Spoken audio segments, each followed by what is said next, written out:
92వ కీర్తన 15 చరణములు. విశ్రాంతి దినమునకు తగిన కీర్తన గీతము.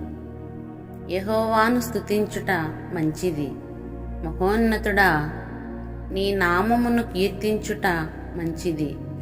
ఉదయమున నీ కృపను, ప్రతి రాత్రి నీ విశ్వస్యతను 10 తంతుల స్వరమండలముతోనూ గంభీర ధ్వని గల సితారాతోనూ ప్రచురించుట మంచిది.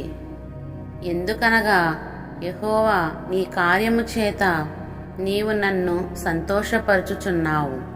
నీ చేతి పనులను బట్టి నేను ఉత్సహించుచున్నాను.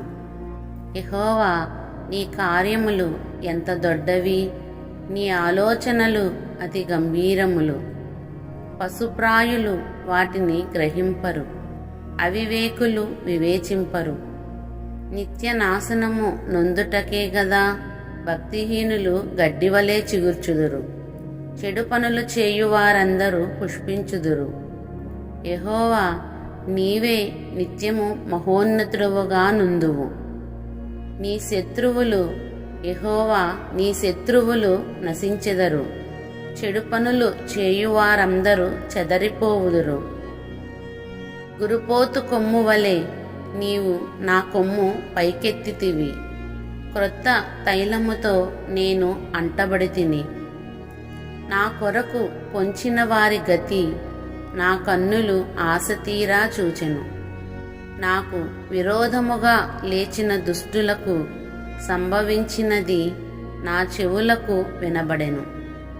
నీతిమంతులు ఖర్జూర వృక్షము వలె మువ్వవేయుదురు. లెబానోను మీది దేవదారు వృక్షము వలె వారు ఎదుగుదురు. యెహోవా మందిరములో నాటబడిన వారై వారు మన దేవుని ఆవరణములలో వర్ధిల్లుదురు. నాకు ఆశ్రయదుర్గమైన యెహోవా యథార్థవంతుడనియు ఆయన యందు ఏ చెడుతనమును లేదనియు ప్రసిద్ధి చేయుటకై వారు ముసలితనమందు ఇంకా చిగురు పెట్టుచుందురు. సారము కలిగి పచ్చగా నుందురు. ఆమేన్.